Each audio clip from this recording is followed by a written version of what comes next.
First of all, President, thanks so much for taking time out of your extremely busy schedule to sit down with us. I think I speak for all the students when we say we're very grateful for everything that you and Sister Tanner do for us. Talking to a lot of the athletes, they voiced a lot of their gratitude for you and Sister Tanner coming out and supporting all of our teams here at BYU-Hawaii. How much have you enjoyed seeing our Seasiders in action, and why is it so important for you and Sister Tanner to come out to these games? Well, both, we enjoy it. That's one thing. We really do like doing it. It's not a, we're not doing it just out of duty, but we also feel a commitment to do it to support our students. But we really enjoy watching the teams play and watching our students compete, and it's fun. Beyond that, I really do like to support our students. Mm-hmm. I try to go to concerts and plays, and I try to go to our athletic events. I like to go and be where the students are. Mm-hmm. Last season in the Pac-West Conference, they have this award for the academics of each team in the Pac-West Conference, and BYU-Hawaii set a new Pac-West Conference record with a 3.44 cumulative GPA by all of our student athletes. You are the president of this university. I can only imagine how pleased you were with that. But what did it mean to you to see your student athletes not only perform in their respective sports, but most importantly in the classroom? What I really like about that award is it emphasizes that they really are student athletes, and that in that order. They're students first and they're athletes second. This is about having our students perform in athletics as students.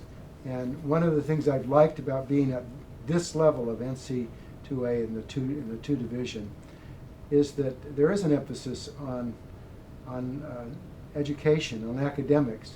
So I'm very proud of our students for having set that record in our division and for that accomplishment, because that's an aggregate number. That means it's an average for all of the athletes, and means that there are a lot of athletes who are getting even higher GPAs than that, and that's hard to do as an athlete when you've got a travel schedule, you've got workout schedules and practice and so forth. And I'm just as proud as can be of these kids, just like as if they were my own kids. Mm-hmm.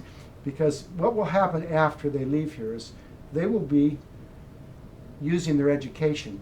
That's going to be the long-term value, and the athletics will be a wonderful memory. It'll be a wonderful thing that they will have done, but their education that they get from their classes and their degrees will have the longest value and the longest lasting value for them. Mm-hmm. And like you said, they're students first and then they're athletes. They've been getting it done in the classroom, but they've also been able to accomplish a lot in their respective sports. President, I got a list here. Since 2013, there's just quite a few things that they've been able to accomplish. 9 All-Americans, 1 National Player of the Year, 1 National Coach of the Year, a National Senior Player of the Year, a National Rookie of the Year, 2 runner-up finishes in the NCAA tournament, 6 appearances in the NCAA tournament, 6 conference championships, 79 All-Pac-West selections, and 21 other individual awards in the Pac-West Conference. Quite a list for only 3 years. How impressed are you with what BYU-Hawaii has been able to do? Well, I need to put my buttons back on because I'm bursting my buttons. The academic performance accomplishments and the awards they're winning. I'm thrilled for our kids to have success on the field, on the pitch, and in the courts and all the places they perform, as well as in the classroom. I couldn't be happier for them. We're in our last year this year, and I told the teams, and I told the other presidents of the universities, I said, we're going to put competitive teams against you. We'll play against you, and we hope we'll beat you every time. Mm-hmm. Because I want our kids to have that success as well. But yeah, I'm proud and pleased for them.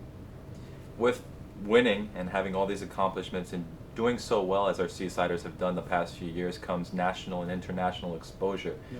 How important is it for you to emphasize how important it is to represent this school, because our athletes are being recognized internationally and nationally? Well, so the most important recognition that comes to the university is not just the athletic performance or winning the championship.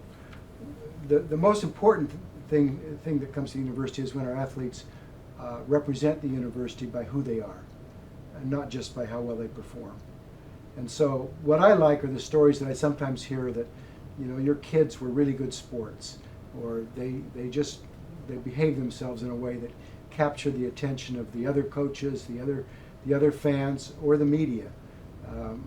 we have one of our students who's a student athlete on the soccer team that has captured a lot of attention for the work she's doing back in the country of her birth. She's grown up in the United States now, but in Ghana, and the work that she's done to prepare, to provide an organization that's helping get kids, rescue kids from what they could potentially be involved in, slavery or sex trade or just so many hardships that face there. And she's reached back into that country of her birth and is doing wonderful things like that.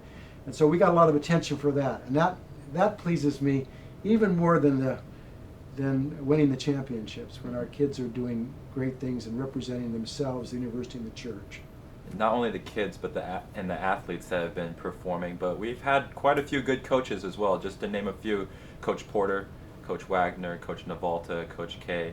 We've had a lot of really good coaches here who have not only affected their student athletes, but have represented the school in a way that has brought a lot of respect to this university. How pleased are you with the work that our coaches have done with student athletes and making impact in the communities? So that's another area where I like what we're doing here, and it's more a throwback to the old days of the athletics. In the old days, coaches were all about mentoring and not just about winning. Winning is important for a coach, and those coaches you just mentioned are some of the winningest coaches in the history of athletics here, and some of them even in the whole country of in their sport. But the idea of a coach earlier was that the coach would be a moral influence on the kids. He'd be a mentor. He'd be a father figure, or she would be, in their lives. And they would, and the reason for athletics, that athletics were developed in universities, was not just about exercise. It was partly about that, but it was also about character building.